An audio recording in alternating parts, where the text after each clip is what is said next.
The great hall was silent, except for the soft hum of translation machines. Ambassador Veltar stood at the center of the massive room, his blue skin shining under the bright lights. Around him, creatures from 47 different worlds sat. In their seats, all watching him with their many different types of eyes. The Galactic Council had been meeting for 3 days. They had one topic to discuss: the humans.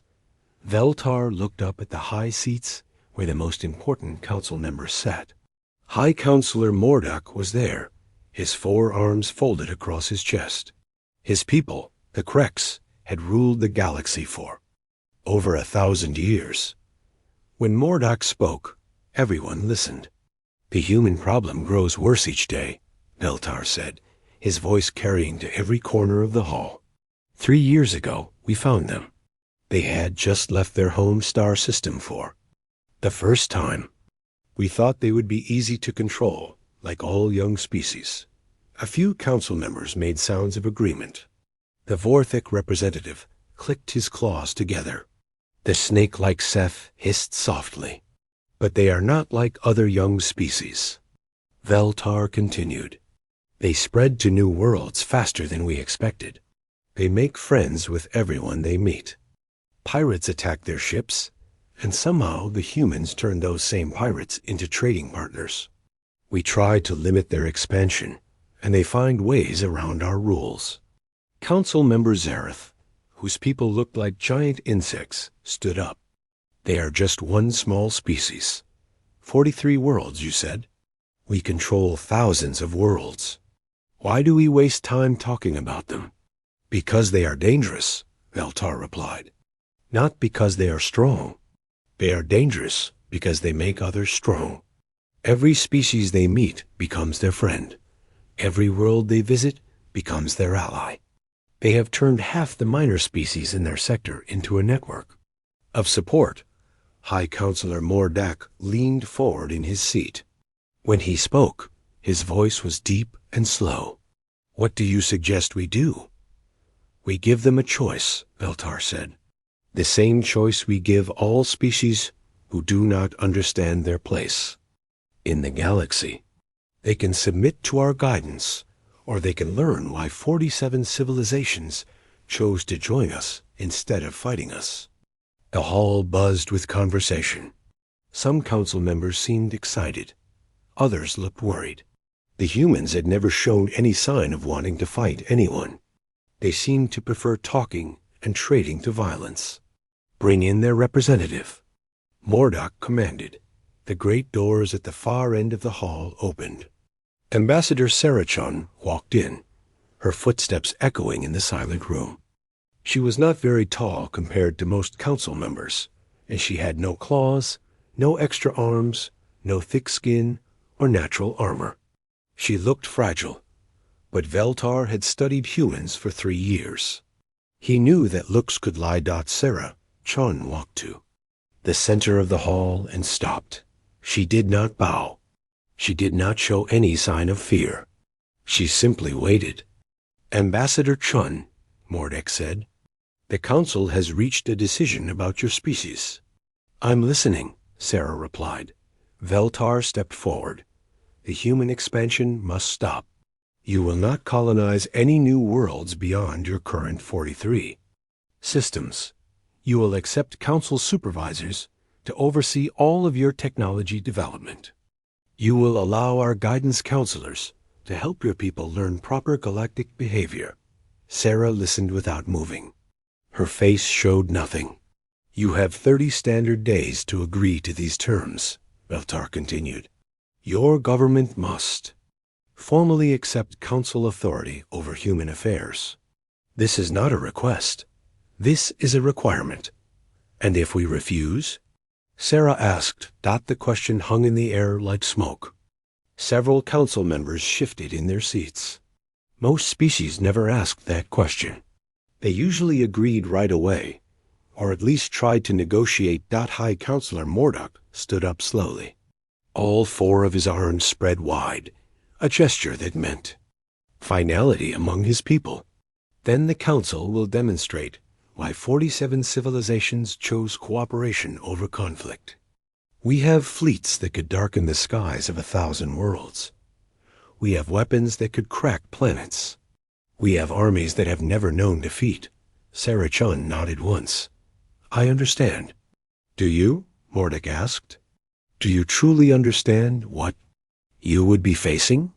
The combined might of 47 advanced civilizations? Technology that your species cannot even imagine? Military forces that have kept peace in this galaxy for over 1,000 years? I understand that you're threatening my people, Sarah said quietly. I understand that you want us to stop being who we are because it makes you uncomfortable. I understand that you think might makes right. The hall erupted in angry sounds. Several council members stood up, shouting in their own languages.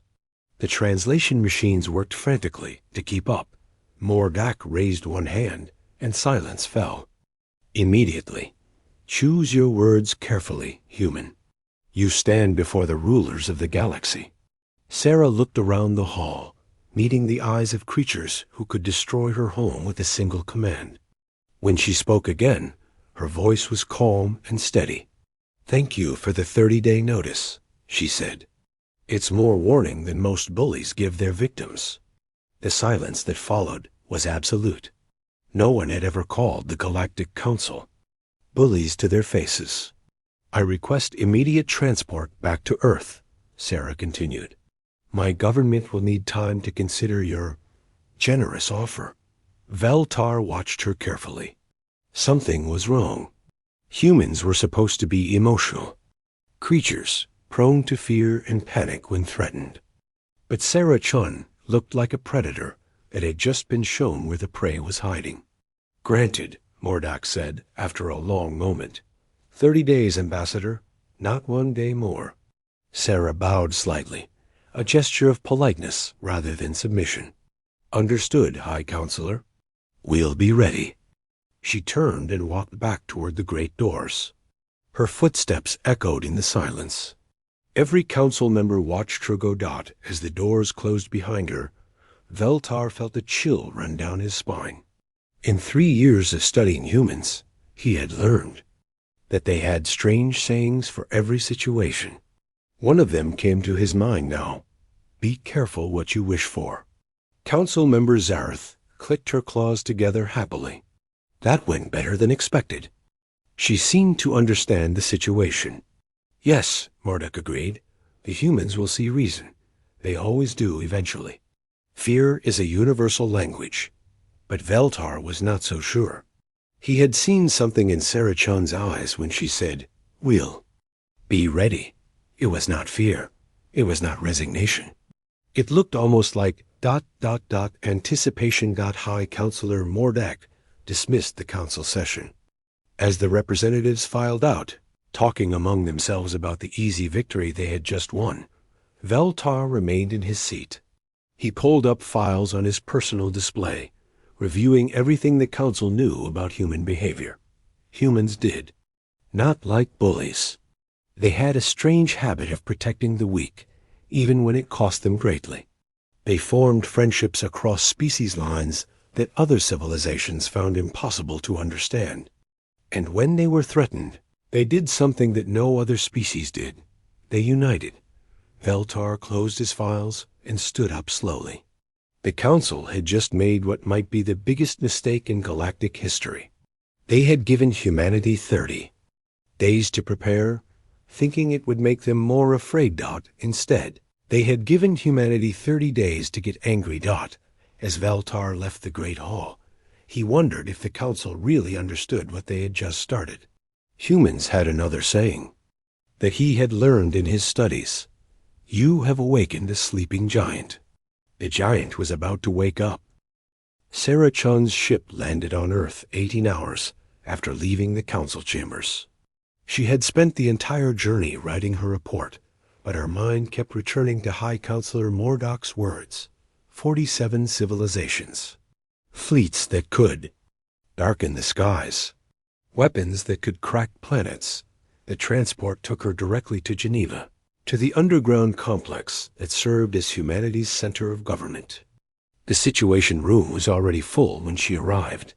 President Martinez sat at the head of the long table, flanked by military leaders, scientists, and diplomats from around the world. "Sarah," President Martinez said as she entered, "tell us."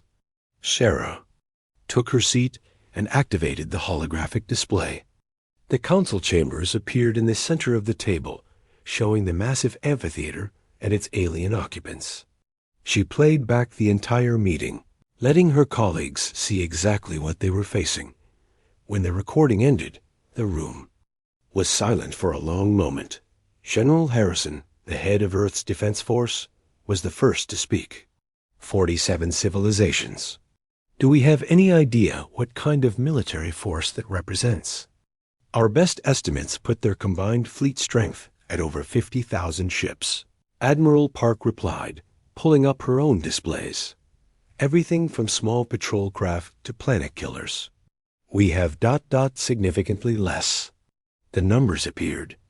On the central display, humanity's entire space presence. 43 colonies, 16 deep space stations, and a fleet of 800 ships. Most of those ships had been built for exploration and cargo hauling, not war. On paper, we're completely outmatched. General Harrison said grimly. Dr. Elizabeth Vasquez, the head of Xenological Studies, leaned forward. But they felt the need to threaten us specifically. In 3 years of contact, we've seen dozens of species simply comply with council demands without question. The Altarians handed over their faster-than-light communication technology without even trying to negotiate.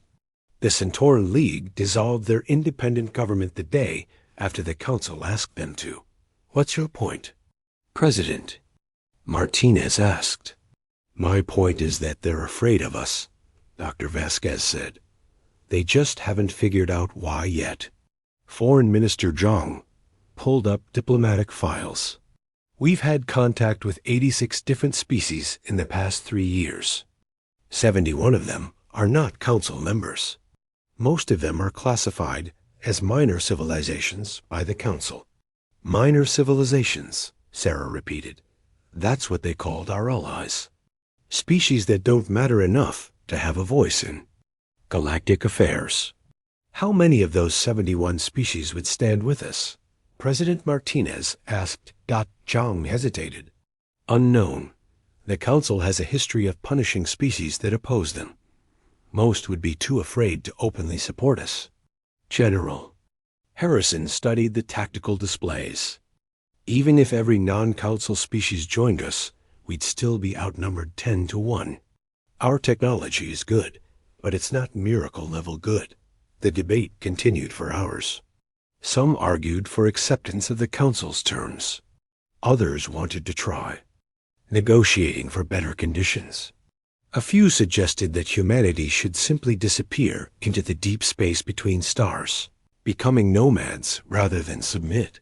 But Sarah Chun had been thinking about something else entirely. We're approaching this wrong, she said finally. The room fell quiet. We're thinking like the council thinks. Ships versus ships. Technology versus technology. Military force versus military force. What else is there? Admiral Park asked. People, Sarah said simply. The council rules through fear and intimidation.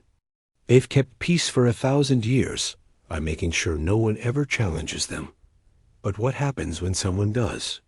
Dr. Vasquez nodded slowly. The whole system depends on everyone believing the council can't be beaten. Exactly, Sarah continued. They gave us 30 days because they expect us to spend that time being afraid. They expect us to realize how hopeless our situation is and give up. President Martinez leaned back in her chair. What do you suggest we do instead? Sarah stood up and walked to the holographic display. With a gesture, she changed it from showing military assets to showing something else. A web of connections between human colonies and the hundreds of species they had met. We do what we've always done, she said. We make friends. Sarah, General Harrison said gently. Friendship won't stop a fleet of 50,000 ships. Won't it? Sarah asked. The Council controls the galaxy through fear. But fear only works if people feel alone. What happens when they realize they're not alone anymore? Foreign Minister Zhang caught on first. You want to unite the minor civilizations. Not unite them to fight, Sarah clarified. Unite them to stand up, to say no, to show the galaxy that the Council's power comes from everyone believing they have no choice. Admiral Park frowned. Even if that worked, it would take years to build that kind of coalition. We have 30 days. We have 30 days to send a message, Sarah corrected. Not just to the Council, but to every species in the galaxy. Every civilization that's been bullied, every world that's been forced to submit, every people that's been told they don't matter. President Martinez was quiet for a long moment. When she spoke, her voice was thoughtful. What kind of message? Sarah smiled, and for the first time since returning from the council chambers, she looked genuinely happy. The kind of message humans are good at sending. That bullies can be beaten, that standing up is possible, that no one has to face their fears alone. The room buzzed with new energy as people began to understand what Sarah was proposing. It wasn't a military strategy or a diplomatic maneuver. It was something much more dangerous to the Council's power structure. It was hope. General Harrison pulled up new displays, showing human ships scattered throughout the galaxy. Our exploration vessels are already in contact with most of the minor civilizations. We could have messages delivered within days. Not messages, Sarah said. Visits, face-to-face conversations. The Council rules from a distance. We need to be there in person. Dr. Vasquez was already working on her own plans. We'll need to be careful about how we approach this. One wrong word, and species will report us to the Council to save themselves. Then we don't ask them to fight, Sarah said. We ask them to remember what they wanted before the Council told them what they could have, to remember what they dreamed before they were told to stop dreaming. President Martinez stood up. All in favor of Sarah's approach? Every hand in the room went up. Then it's decided, the president said. We have 30 days to remind the galaxy what freedom looks like. Within hours, messages went out to every human ship, station, and colony in the galaxy. The orders were simple. Talk to everyone. Visit every species humanity had ever met. Share the Council's ultimatum, but more importantly, share humanity's response. Captain Rodriguez of the exploration ship Endeavor was the first to report back. His ship had visited the Cathari homeworld, a species that had been forced to abandon half their colonies after refusing Council expansion limits 50 years ago. They remember, his message said. They remember wanting to explore. They remember having dreams bigger than the Council would allow. And they remember thinking they were the only ones who felt that way. Similar reports came in from across the galaxy. The Solani, whose faster-than-light communication technology had been seized by the Council. The Vex, whose trade routes had been restricted to prevent them from becoming too wealthy. The Drektar, whose military had been disbanded after they won too many victories against Council-approved pirates. Dozens of species, all with the same story. All told that resistance was futile. All forced to submit. All believing they were alone. But they weren't alone anymore. On day 5 of the 30-day countdown, something unprecedented happened. A Cathari ship appeared at the edge of human space, requesting permission to dock at Mars Station. It was the first time in 50 years that a Cathari vessel had left their restricted territory without Council permission. The ship's captain had a simple message. We heard you said no to the Council. We wanted to see what that looked like. By day 10, there were ships from 12 different species gathered around human worlds. By day 15, the number had grown to 28. They came not as military allies, but as witnesses. Species that had spent decades believing they were powerless, coming to see what defiance looked like. The council noticed. Emergency sessions were called. Ambassadors were dispatched to the visiting species, demanding explanations. But for the first time in 1,000 years, the minor civilizations had an answer other than yes, we'll comply immediately. They said, we're thinking about it. 3 simple words that changed everything. Because thinking meant choice, and choice meant freedom. And freedom was exactly what the Council had spent 1,000 years teaching the galaxy was impossible. On day 28, Sarah Chun stood in the observation deck of Luna Station, looking out at a sight that would have been unimaginable a month before. Ships from 43 different species floated in formation around Earth, not as conquerors or invaders, but as friends and allies. They weren't there to fight the Council. They were there to show the galaxy that the Council could be said no. To dot, and in 2 days, the galaxy would see what happened when someone actually did it. The transformation began on day 1 and never stopped. Sarah Chun watched from her office window as another cargo ship lifted off from Earth, heading for the Mars shipyards. It was the 20th launch that morning, and it was barely past noon. Across the human territories, 43 worlds had become a single massive factory. On Earth, automobile plants now produced parts for spacecraft. On Mars, the great mining complexes worked around the clock, pulling metals from the red soil.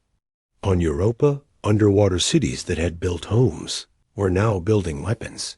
But the real change was not in the factories or the shipyards. It was in the people. General Harrison had been wrong about one thing. Humans did have miracle-level technology.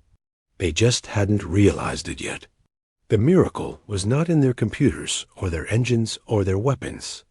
The miracle was in their ability to work together when everything depended on it. Captain Marcus Rodriguez stood on the bridge of the exploration ship Endeavour, watching his crew install the 20th new weapon system of the week. His ship had been built to study planets and make contact with new species. Now it bristled with railguns, missile launchers, and experimental energy weapons that Dr. Vasquez's science teams had designed in 72 hours. Captain, his weapons. OFFICER called out. The new targeting system is online. We're officially combat ready. Marcus nodded, but his attention was on the ship approaching from starboard. It was a Cathari cruiser, one of 6 that had arrived yesterday. The Cathari had not been invited to fight. They had simply shown up and asked where they could help. The answer had been everywhere. Cathari. Engineers worked alongside human technicians, sharing 50 years of experience in building ships that could hide from Council sensors. Solani communications experts helped design message systems that could not be tracked or blocked. Vex traders provided intelligence about Council military movements and supply lines. But it was more than just practical help. It was hope. Message. Coming in from Earth Command, Rodriguez's communications officer announced, all ships are to report readiness status. Rodriguez looked around his bridge. Half his crew was human. The other half came from 6 different species, all working together like they had trained for years instead of days. Tell Earth Command that Endeavour is ready for whatever comes next. On the Council homeworld of Crescia, High Counselor Mordock stood in his private chamber, watching intelligence reports that made less sense each day. The humans were not behaving like any threatened species in galactic history. They are spreading out, reported Intelligence Director Val Kuhn, one of Mordock's most trusted advisors. Our observers report human ships visiting systems throughout the galaxy, not massing for defense, but talking to people. Talking, Mordock repeated. What kind of threat do they think talking poses to us? Unknown, High Counselor. But the effect is measurable. 17 minor civilizations have failed to respond to routine council communications in the past week. Not refusing orders, simply not responding. Mordek's forearms tensed. In 1,000 years of council rule, species always responded to communications. Fear guaranteed it. What do our spies report from the human territories? Valkarn hesitated. That is, concerning High Counselor. We have lost contact with most of our intelligence assets in human space. The ones still reporting say that the humans are preparing for war, but not in any way we understand. Explain. They are not building fortresses or massing fleets at strategic points. Instead, they seem to be preparing their entire civilization for conflict. Every human ship, station, and colony is involved. Even their civilian vessels are being armed. Mordak walked to his window, looking out at the vast city that covered most of Krexia's main continent. Billions of Kreks lived and worked below, secure in the knowledge that their civilization ruled the galaxy. That security depended on everyone else being afraid to challenge them. How many ships do the humans have now? He asked, difficult to determine. Our count 3 weeks ago was 800 vessels. Current estimates range from 1,500 to 3,000, depending on how many civilian ships they have converted. 3,000, Mordak mused, against our 50,000. Why are they not seeking terms? Why are they not begging for mercy? Unknown, High Counselor, but there is something else. Our long-range sensors have detected human ships in the Veil Nebula. That region is outside Council space, with no strategic value. What are they doing there? We believe they are establishing a fallback position, a place to retreat to when our fleets arrive. Mordak nodded. That made sense. The humans were preparing to run when they realized how outmatched they were. It was disappointing, but expected. What he did not know was that the Veil Nebula contained something much more dangerous than a human retreat. It contained Captain Elena Vasquez and the science ship Discovery, working on a project that would change the nature of warfare forever. Dr. Chun, Captain Vasquez called out to the lead scientist on her team. Are you certain this will work? Dr. Michael Chun, Sarah's younger brother, looked up from his calculations. The Discovery's main laboratory had been converted into something that looked more like a mad scientist's workshop than a proper research facility. Cables ran everywhere, connecting experimental devices that hummed with barely contained energy. The theory is sound, he said. The Council's communications network relies on quantum entanglement across the galaxy. Every ship, station, and world is connected to the central system. If we can inject our signal into that network, we can broadcast to every communication device in Council space simultaneously, Captain Vasquez finished. Even if they try to shut us down, it will take time to trace the source. More than that, Dr. Chon said with a smile that reminded Captain Vasquez strongly of his sister. Once our signal is in their network, they cannot remove it without shutting down all communication in the galaxy. It becomes part of their system. It was a typically human solution to an impossible problem. Instead of trying to match Council technology, they had found a way to use that technology against itself. How long until we're ready? Captain Vasquez asked. 48 hours, Dr. Chun replied.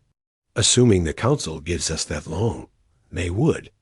The Council's ultimatum had 2 days left to run, and their arrogance would not let them act early. They wanted the humans to spend every possible moment being afraid. Instead, those moments were being used to prepare the greatest surprise in galactic history. Back on Earth, Sarah Chun stood in a room that had been empty 3 weeks ago. Now, it was filled with screens showing every human ship, station, and colony in the galaxy. 1,000 points of light, representing millions of people who had chosen to stand together rather than kneel alone. Final readiness report coming in, announced Colonel Park, who had been promoted to coordinate humanity's entire military response. All fleets report ready. All colonies report ready. All civilian evacuation procedures are in place. Sarah nodded. The evacuation procedures were important. Despite everything they had planned, there was no guarantee that the Council could be stopped. If the worst happened, humanity needed to survive somewhere. What about our allies? Sarah asked. 43 species have ships in position, Colonel Park replied. They are not armed for battle, but they are ready to broadcast witness reports to the entire galaxy. Whatever happens, everyone will see it. That was the key to everything. The Council's power depended on fear, and fear depended on uncertainty. If the galaxy could see exactly what happened when someone stood up to the Council, that fear would begin to crack. Message from the Kethari Fleet Commander, the communications officer announced. He wants to know if there are any last-minute changes to the plan. Sarah almost smiled. There was no plan, not in the way military strategists understood plans. There were principles: stand together, protect each other, show the galaxy that resistance was possible. Everything else would depend on what the Council chose to do. Tell Commander Valtar that the plan remains the same, Sarah said. We stand up, we stand together, and we make sure everyone sees us do it. Yes, ma'am. Sarah walked to the main display, which showed the tactical situation throughout human space. In 36 hours, the Council's ultimatum would expire. In 36 hours, the most powerful military force in galactic history would arrive to enforce their will, but they would not find a conquered species waiting to surrender. They would find something that had not existed in the galaxy for over 1,000 years. A coalition of the willing, united not by fear, but by hope. The last message of the day came from Admiral Sarah Chun, who had been given command of humanity's entire space fleet. Her ship, the redesignated CNS Defiance, floated at the edge of the Veil Nebula with the largest gathering of allied vessels in galactic history. All ships, this is Admiral Chun. Her voice carried across space to reach every human vessel, an allied ship in the galaxy. Tomorrow, we make history. Not because we are the strongest or the most advanced, but because we are the first in 1,000 years to say that being afraid is not the same thing as being smart. She paused, looking out at the hundreds of ships floating in formation around her flagship. Human vessels mixed with Kethari cruisers, Solani communication ships, Vex traders, and dozens of other species that had never worked together before. Day 29 arrived with the kind of silence that comes before storms. Across the galaxy, billions of beings went about their daily lives, unaware that everything was about to change. On the Council homeworld of Cretia, High Counselor Mordock reviewed the final preparations for humanity's punishment. Fleet status report, he commanded from his war room deep beneath the Council chambers. All forces ready, High Counselor, Admiral Zektar replied. The military commander's scarred hide told the story of a dozen campaigns against defiant species. 53,000 ships in total, the largest force ever assembled. And the humans? Still gathered in the Veil Nebula. Our scouts report approximately 3,000 vessels, mostly converted civilian craft. They appear to be waiting. Mordick nodded with satisfaction. The humans had realized their situation and chosen to make their last stand in empty space. Away from populated worlds, it showed wisdom, even in defeat. Tomorrow, we jump to their position and end this, he said. Make it quick and clean.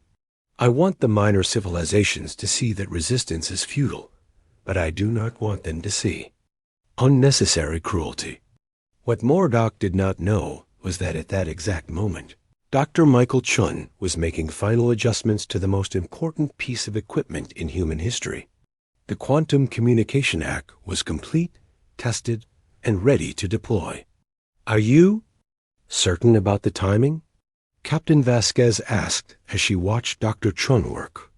"It has to be simultaneous across the entire galaxy," he replied, running one last check on his calculations. Every council communication array, every government broadcast system, every civilian communication device. If even one major system is left out, the council can use it to override our signal. And you can really reach every single device? Dr. Chun smiled with the confidence of someone who had just revolutionized galactic communication. The council's quantum network is actually quite elegant. They use entangled particles to create instantaneous communication across vast distances. The problem is that once you tap into the network, there is no way to limit where your signal goes. It reaches everything connected to the system, which is everything in council space. Everything, Dr. Chun confirmed, including the minor civilizations that use council communication technology under license. This message will reach every inhabited world in the galaxy. Captain Vasquez looked out at the stars through the Discovery's viewports. In a few hours, the most important message in galactic history would travel from this small ship to billions of beings across thousands of worlds. "No pressure," she muttered. The message itself was already recorded. Sarah Chun had spent hours perfecting every word, every gesture, every pause. It was not a speech designed to inspire just humans. It was designed to speak to every species that had ever been told to submit, every civilization that had ever been forced to give up their dreams. On the bridge of the CNS Defiance, Admiral Sarah Chun watched the final preparations. Around her flagship, nearly 3,000 ships hung in space like a metal constellation. Human vessels formed the core, but ships from 43 other species added their strength to the formation. "Admiral," her communications officer called. "Out. We're receiving final confirmations from all allied vessels." "Everyone is ready," Sarah nodded. Ready for what, exactly? No one was entirely sure.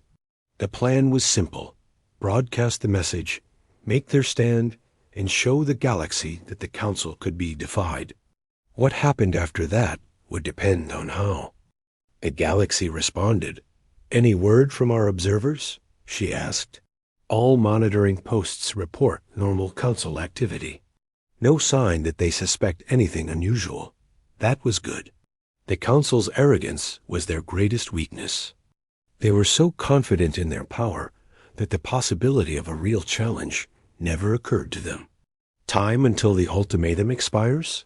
14 hours, 18 minutes. Sarah looked around her bridge. Her crew was a mix of species, but they all wore the same expression: determined, nervous, and ready for whatever came next. They were about to make history, one way or another. The hours crawled by. Across the galaxy, Council fleets moved into position for what their commanders expected to be a routine enforcement action. On dozens of worlds, minor civilizations watched their communication screens and wondered if the humans would really go through with their defiance. Exactly 1 hour before the ultimatum's deadline, everything changed. It started on the Krex homeworld, in the middle of High Counselor Mordok's final strategy meeting. The room's main communication screen flickered, showing static for just a moment. Then, impossibly, it displayed something that should not have been there: a human face. "What is this?" Mordok demanded, but his communication staff were frantically working at their consoles, trying to understand what was happening. The same scene was playing out across the galaxy. Every screen, every communication device, every datapad was suddenly showing the same image. Ambassador Sarah Chun, standing in what appeared to be the bridge of a human ship. "To the Galactic Council and all who hear this message," Sarah began, her voice carrying clearly across space to reach every inhabited world in the galaxy. "You have made an error in judgment." Mordek watched in growing horror as he realized what was happening. Somehow, the humans had hijacked the entire galactic communication network. Every civilization in Council space was hearing this message simultaneously. You assumed that because we are young, we are weak, Sarah continued. Because we are few, we are insignificant. Because we are distant from your core worlds, we are vulnerable. The camera slowly began to pull back, revealing more of the bridge around Sarah. Behind her, the bridge crew worked at their stations, and through the viewports, other ships could be seen. Sir, one of Mordoc's communication officers called out desperately. We cannot stop the transmission. It is coming through our own quantum network. To shut it down, we would have to disable all communication in the galaxy. Mordac felt a chill that had nothing to do with the temperature in his war room. The humans had not just defied the Council. They had turned the Council's own technology against them. You gave us 30 days to submit, Sarah said, and now the camera had pulled back far enough to show the truth. She was not alone on a single ship. Behind her, through the bridge windows, hundreds of vessels could be seen stretching away into space, ships from dozens of different species, united in a way that had not been seen in the galaxy for over 1,000 years. Instead, we spent 30 days talking to every civilization you have bullied, suppressed, or ignored. The image shifted to show external views of the fleet.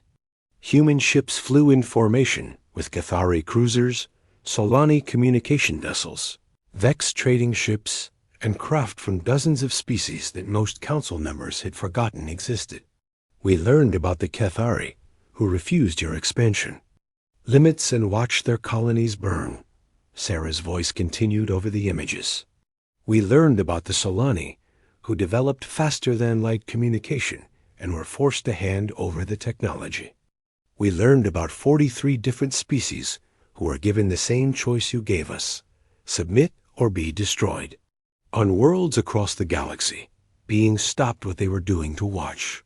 In the Cathare home system, families gathered around their screens to see their own ships flying proudly alongside the human fleet. On Solani trading posts, workers watched their communication ships broadcasting messages of hope instead of Council orders. Here is what you did not learn about humans, Sarah said, and her voice carried an edge that made even Mordac lean forward. We have a saying, the only thing necessary for evil to triumph is for good people to do nothing. The camera was back on Sarah's face now, and her eyes burned with controlled fury. You have mistaken our kindness for weakness, our diplomacy for fear. You have ruled through intimidation for so long that you forgot what happens when someone refuses to be intimidated. Mordac was shouting orders to his staff, demanding that they find a way to stop the transmission. But it was too late. The message was already spreading beyond the quantum network, being recorded and retransmitted by millions of beings across the galaxy. Your ultimatum expires in 1 hour, Sarah continued. Your fleets are already moving to enforce your will. But remember this. You are not just threatening humanity anymore. You are threatening everyone who believes that might does not make right. The final image showed the entire Allied fleet, thousands of ships from dozens of species, hanging in space like a constellation of defiance. It was beautiful and terrible, and absolutely unprecedented in galactic history. And we humans? Sarah's voice carried one last message across the galaxy. We have another saying, united we stand. The transmission ended, but the damage was done. For the first time in over 1,000 years, the Galactic Council had been openly challenged in front of the entire galaxy. Worse, they had been made to look foolish, outmaneuvered by a species they had dismissed as insignificant. On the bridge of the CNS Defiance, Admiral Sarah Chun smiled grimly as she watched the communication officer confirm that the message had been received across the galaxy. Ma'am, the tactical officer called out, long-range sensors are detecting incoming ships. Lots of them. The Council fleet? Yes, ma'am. 53,000 vessels, approaching fast. They will arrive in 6. Hours, Sarah nodded. The message had been sent. The Council fleet arrived at dawn, ship time, emerging from hyperspace in a formation that spoke of absolute confidence. 53,000 vessels spread across space like a metal storm cloud, their weapons powered and ready. At the center of the formation, High Counselor Mordic's command ship, the Eternal Dominion, was a kilometer-long monument to Council power. Admiral Sarah Chun watched the arrival from the bridge of the CNS Defiance. Through her viewports, she could see the Allied fleet, 3,000 ships from 44 different species, hanging in space like a tiny constellation before the approaching storm. They outnumber us 17-1, her tactical officer reported with studied calm. I can count, Sarah replied. She activated the ship-wide communication system. All hands, this is the Admiral.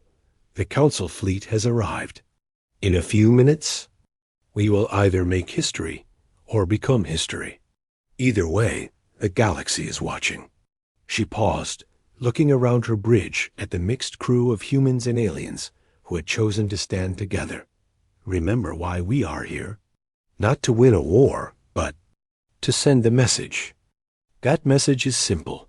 Bullies can be faced down. Fear can be overcome. And sometimes, standing up is more important than surviving. The Council fleet continued its approach, moving with the slow, deliberate confidence of predators who knew. Their prey had nowhere to run. Admiral Zektar, commanding the assault from his flagship, opened a communication channel. Human vessels, his voice carried across space with the authority of 1,000 military victories. You are ordered to surrender immediately. Power down your weapons, prepare to be boarded, and submit to Council justice. This is your only warning. Admiral. Sarah Chun took a deep breath and opened her own channel, broadcasting not just to the Council fleet, but to every ship in the Allied formation. Unknown to the Council, the message was also being transmitted across the galaxy by hidden relay stations that Dr. Chun's team had positioned during the 30-day preparation period. Council fleet, this is Admiral Sarah Chun of the Human Defense Force. Your ultimatum has expired. Our answer is no. The words hung in space for a moment, carrying across light years to reach every inhabited world in the galaxy. For the first time in 1,000 years, someone had told the Galactic Council no and meant it. Then you have chosen death, Admiral. Sektar replied, all ships, attack formation. Eliminate the human fleet. What happened next would be studied by military historians for centuries to come, not because it was a brilliant tactical victory, but because it redefined what warfare could be. The Council fleet advanced in perfect formation, their larger ships, moving to long-range positions, while fighters and destroyers accelerated ahead to engage the human vessels. It was a textbook assault against inferior force, designed to minimize Council losses while maximizing the destruction of enemy ships. But the Allied fleet did not respond like any enemy force in galactic history. Instead of forming defensive lines or attempting to retreat, the human ships scattered in dozens of different directions, using the nebula's gases and radiation to mask their movements. Their alien allies did not fight like a unified fleet either. The Kethari ships used stealth tactics perfected over 50 years of hiding from Council patrols. The Vex vessels, built for speed and maneuverability, darted between the larger Council ships like angry hornets. The Solani communication ships began broadcasting contradictory orders on Council frequencies, creating confusion in the enemy formation. What are they doing? Admiral Zektar demanded as his tactical display dissolved into chaos. Where is their formation? Where is their command structure? His intelligence officer studied the screens with growing alarm. Sir, they appear to be fighting as 44 separate fleets, each using different tactics, but somehow coordinated by the human vessels. It was unprecedented. Every species in galactic history fought the same way. Organized formations, Clear command structures. Predictable. Tactics. But the Allied fleet was fighting like 44 different species, with 44 different approaches to warfare, all somehow working together. A human destroyer, its hull breached and engines failing, suddenly accelerated directly toward Council Dreadnought. The larger ship's captain laughed, assuming the humans were, desperately attempting a ramming attack that could never penetrate his shields. He stopped laughing when the destroyer detonated its entire antimatter fuel supply just outside his shield perimeter. The explosion did not destroy the dreadnought, but the electromagnetic pulse crippled its weapon systems and left it defenseless against the three Cathari cruisers that emerged from the nebula's interference. "Sir, Admiral Zektar's communications." Officer called out in alarm. "The battle is being broadcast live across the galaxy. Every world, every communication system, every data network is carrying the transmission." Admiral Zektar felt the first touch of something he had never experienced in battle. Fear. Not fear of death, but fear of failure. The entire galaxy was watching as the invincible Council fleet struggled against a force that should have been destroyed in minutes. "Destroy the communication ships," he ordered. "Stop the broadcast." "We are trying, sir." But every Allied vessel seems to be equipped with transmission equipment. Even their fighters are broadcasting. On the bridge of this CNS Defiance, Admiral Sarah Chun watched her tactical display with grim satisfaction. They were losing ships faster than the Council, but that had never been the point. The point was to show the galaxy that the Council could bleed. "Ma'am," her weapons officer called out, "the Valiant just rammed that Council battleship." "Captain." Thompson's final transmission was "Tell Earth we held the line." Sarah nodded, adding another name to the growing list of heroes who would be remembered long after this battle ended. "Signal the Cathari squadron. Have them move to support the Vex ships on the port flank." "Admiral," her communication officer interrupted, "we're receiving a priority message from Captain Rodriguez on the Endeavor. He says he has an idea." Sarah smiled despite herself. Human captains always had ideas, usually involving something dangerous and probably impossible. "Put him through." Captain Rodriguez's voice came through clearly, despite the jamming and interference of battle. "Admiral, the Council ships are fighting. Use like we're a traditional fleet, but we're not.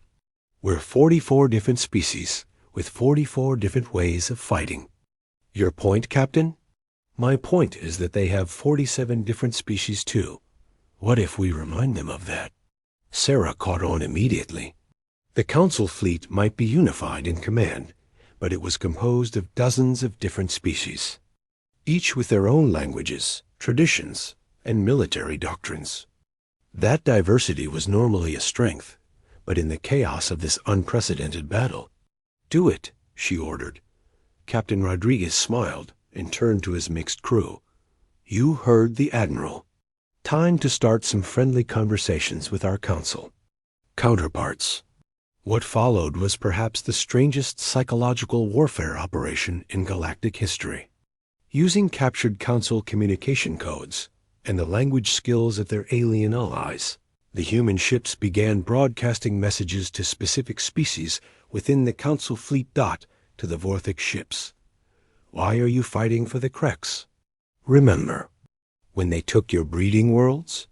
To the Seth vessels, "The humans never tried to sterilize your entire species. The Krex did." To the smaller member species, "You know the humans have never threatened you. You know the Krex have." It was subtle, careful, and devastatingly effective. The Council fleet had been unified by fear and habit, but neither was strong enough to survive doubt. As the battle raged on, response times began to slow. Ships hesitated before following orders. Formation discipline weakened. The turning point came when a squadron of Vorthek destroyers simply stopped fighting. They did not join the Allied fleet, but they did not fire on human ships either. Within minutes, 3 more Council species had ceased active participation in the battle. Status report. Admiral Ziktar demanded as his perfectly organized assault dissolved into chaos. 17% of our fleet has ceased combat operations. His tactical officer reported with disbelief. They are not retreating, but they are not advancing either. Order them back into formation immediately. Sir, they are claiming communication difficulties. All of them. Admiral Ziktar stared at his tactical display, watching 1,000 years of Council military doctrine crumble before his eyes. His fleet still outnumbered the Allied forces, but the psychological advantage was gone. For the first time in galactic history, Council species were refusing to fight a Council battle. On his command ship high above the battle, High Counselor Mordak watched the impossible unfold. The humans were losing ships. Their alien allies were being pushed back, but somehow they were winning. Not the battle, but something more important. They were winning the war for the galaxy's soul. Open a channel to the human flagship, he ordered. Finally, Admiral Sarah Chun's face appeared on his screen, showing the strain of hours of desperate battle, but no sign of surrender. High Counselor, she said simply. Admiral, Mordak replied, using her title for the first time. What do you want? Sarah's answer would echo across the galaxy for generations. We want what we have always wanted, to be left alone to make friends, with whoever will have us. But since you made this about power, here are our terms.